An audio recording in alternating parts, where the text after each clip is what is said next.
Cobb TV. Watch your life make sense.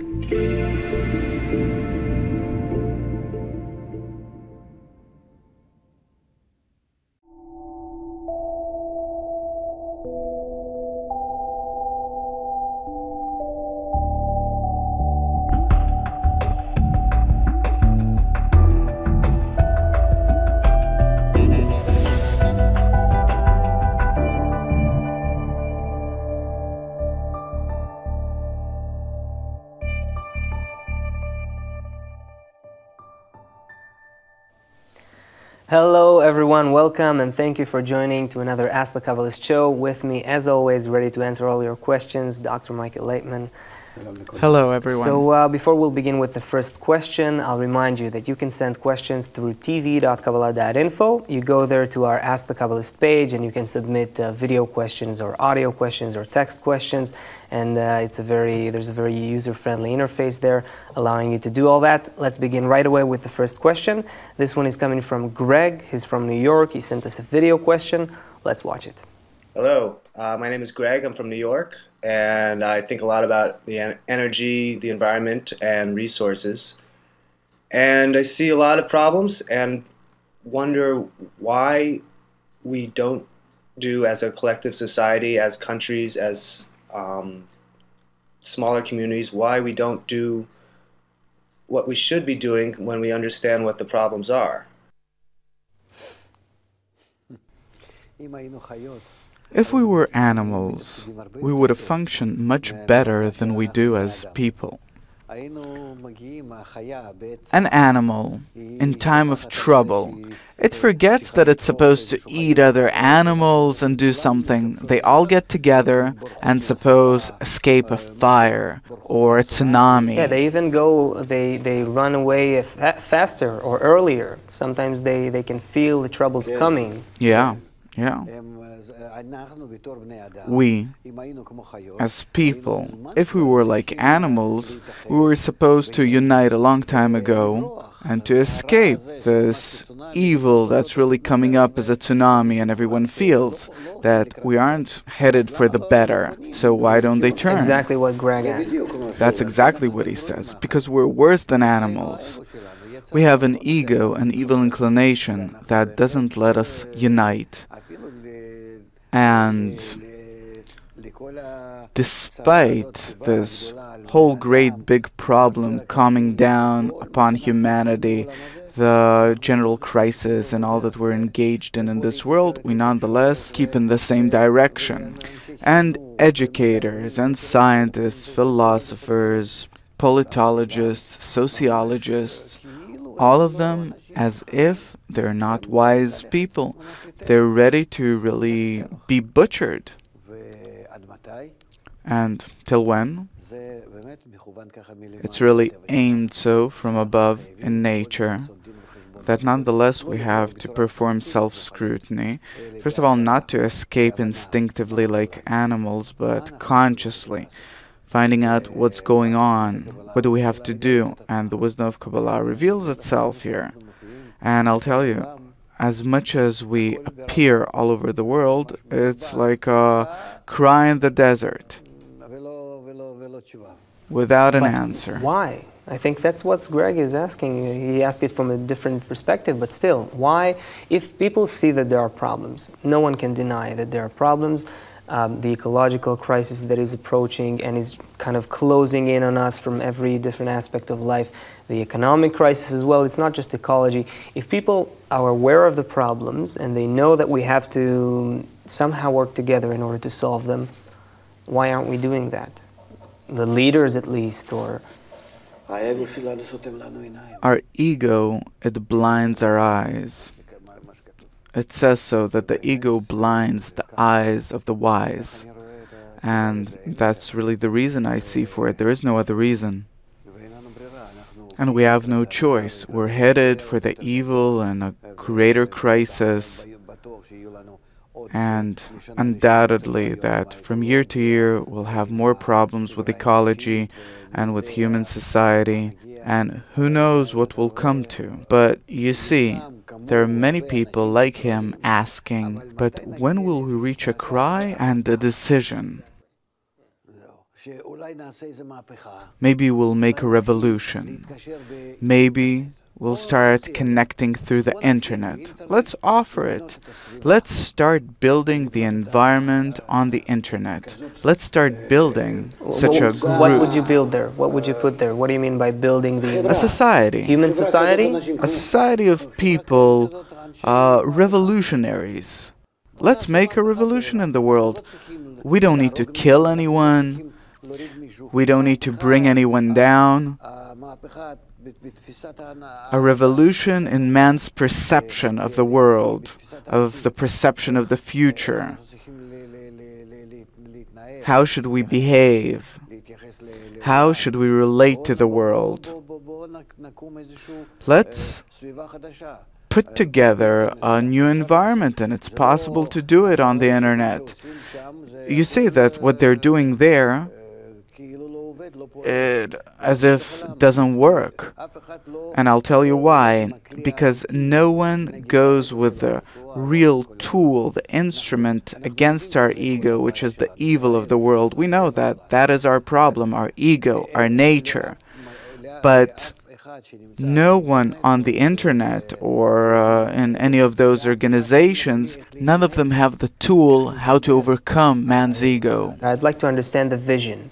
When you're saying let's develop a new internet-based society or something like that, what would be the agenda? What would be the ideology of such a society? It's what people. It's like the Renaissance revolution. It's like, what would you compare it to? Exactly. The Renaissance. That's also interesting because altogether there were about 15-20 cultural people in the north of Italy, and they decided that they have to make a cultural revolution in Europe, all over the world. The whole world was back then Europe, and they did it. A small group of people. They don't have to be many, but they had an intensity, an inner intensity, an ideological intensity. They had an intensity of approach, of attitude. They could bring that approach to everyone. They could show, they could lighten up the eyes of people, the people who were at the top of human society back then, that this is the way that we can no longer stay in the medieval ages. And the same here. So are you saying that people like Greg maybe and like others who see that there are problems that are not being solved, who see that there has to be a higher level of working together between people, you're saying that they should come together online and start a revolution basically through the internet? Yes, a revolution, a cultural revolution, man's relation to the world. Okay, why specifically the internet? You know, in the Renaissance times there was no internet, so... Well, that's today's tool with the help of which you can reach everyone. Back then they also dispersed that knowledge to all the great people around Europe. And it took a few dozens of years until it really exhausted itself, until it reached everyone. But today, we're living in a different pace. We also have different tools. Could you explain what would be the ideology in a few sentences of this newly forming society based in the internet? What would be their agenda? What would be their mission statement, perhaps? We have to change our attitude towards others. Everyone talks about it, actually. Many people talk about it. Behave nicely towards others, let's be friends, let's transcend our evil, the hate. You have to do it in your family, with your relatives, with people who are a bit more distant, with the people of your town or your country or the whole world. And plenty of organizations talk about it. There's no innovation here. The innovation is that we have to organize a big, strong pool of facts, of articles, of compositions written by the great people and also written by us, that will be something that obliges. And along with this, we have to add to it the educational system. Facts showing what? Proofs for what? Showing what?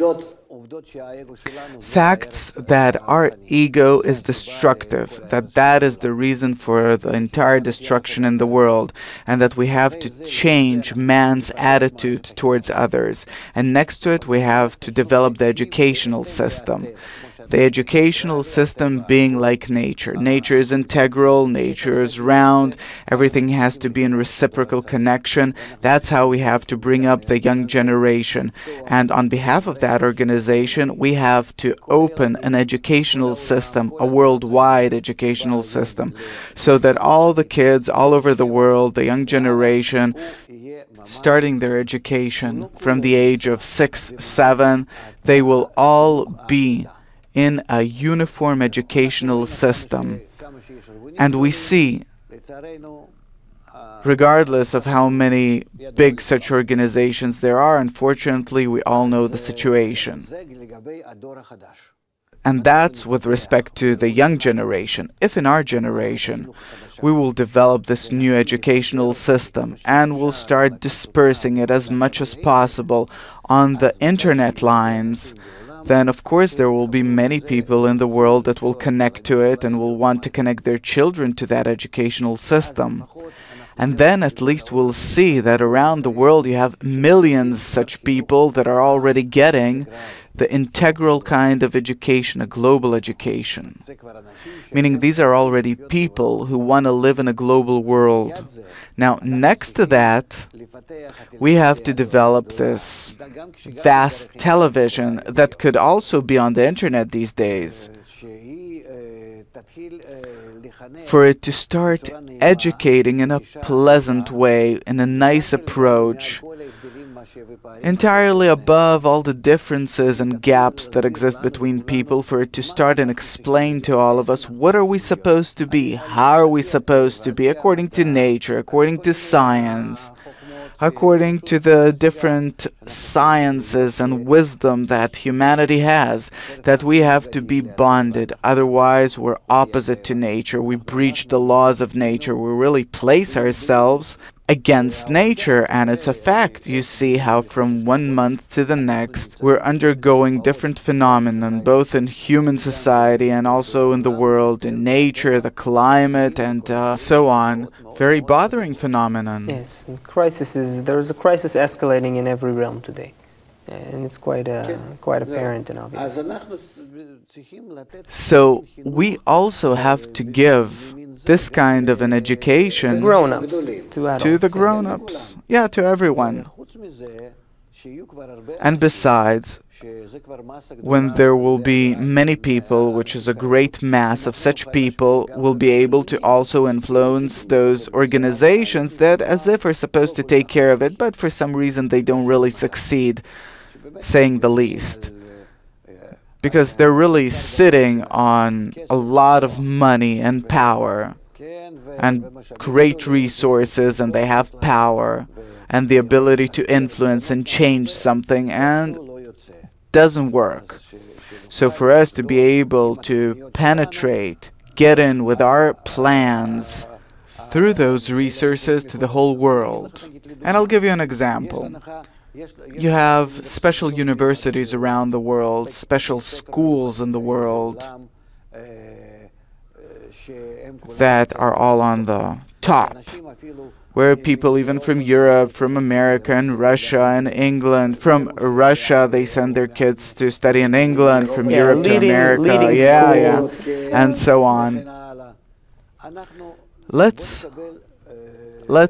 set a standard that we accept all this nice, good layer that they want to be educated, want to get a profession, will accept only those that undergo an integral global education. You already raise things to a uniform level, a human level, and you have a different attitude of humanity towards the future of the world. Yeah, so we're talking about creating, taking all those people who are thinking today, who are seeing the problems, who know that there needs to be a change, consolidating them, uniting them based on the internet, and creating this newly formed education that educates the person and children and adults alike towards living in this new global world.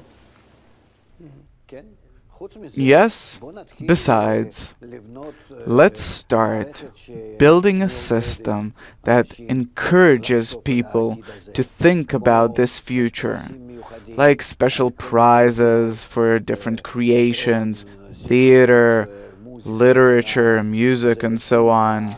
So it will all be aimed in that direction, that we all have to be one, global, integral, in balance with nature, in reciprocity with nature, and so on. Let's encourage the creative people, and so on. We can do many things. We simply have to become organized. So it's just about taking people's talents and creative ideas and just directing them, just directing all of this instead of serving destruction and egoism, to serve this new global education that we're all one body, one unit. Okay. Yes. Okay. Yes. I think that many people, perhaps even watching us now, especially actually artists and creative people who deal with creation, with creativity, they would be very interested in. Usually, creative people want to deliver a positive message, something that will help others. So this is interesting. What's interesting about it and unique is that you can't turn to the rulers, to the leaders with these ideas, to those that are at the top of the world and as if can change something in human nature and sociology, and you can't turn to the world leaders. It's like they're the last people who will hear this, yeah? Yes. These are people who play in very strict laws with very limited freedom of choice, with an ability to decide according to their own desire that's practically zero. They depend on parties and politics and different calculations between many currents and conditions, and thus they can't be revolutionaries. None of them can be revolutionaries. And we see it's all only externally, as if there's a big difference between the different parties. Eventually we see that there isn't. And it's not because that's man's nature and they can't change anything. That's not the people's nature. No people determine anything here. But because the conditions that they're in with the parliament and heads of parliament, Congress, Senate, that stays. Nonetheless, they have such balance between them that regardless who's changing up there, the difference will barely be felt, and thus there's no point in turning to them. We really have, through the internet, you asked about the internet, why through the internet? Through the internet we have to reach great masses of people and to really start preparing public opinion towards it. You're seeing the change in the world only coming from this, from masses of people, not from leaders, not from top down, only from masses of people using the internet to start changing society. Yes. Okay. That they feel on themselves how their life becomes worse, and they start understanding that they have no choice. They have to change their attitude towards life, towards nature, the connection between them, and they'll go for it. And the great ones, the leaders, will follow them somehow. They'll join. Okay, and just to be clear on this, we're talking about it from the perspective of Kabbalah, but basically every person who identifies with these ideas, every person who... Not necessarily. You don't necessarily have to speak about the wisdom of Kabbalah here. When we disperse this material, we have to disperse it in a simple manner. We're talking about global integral humanity, the way our world is, the way nature is, and we're a part of it, and it's global and integral. So this is something that fits everyone. This is what I wanted to ask. Anyone who feels sympathy to these ideas, to join. Okay. Yes. Okay, that's some answer you got there, Greg. Let's start working, I guess. I think it's an answer for many questions where we're asking ourselves, what should we do with life? And eventually today, we're already in such times that are pressuring us. The clock is ticking. We see especially according to the climate changes. And the climate changes, they're as if the slowest. And changes in human society, they can change from one moment to the next for the worse. And of course, we should hasten ourselves. Okay, we have a couple minutes left. We'll move on to a different subject here to answer another question. This one is a different question coming from Philadelphia. It's another video question. Let's see what it's about. What does it mean to be included in an environment that works on bestowal? Thank you.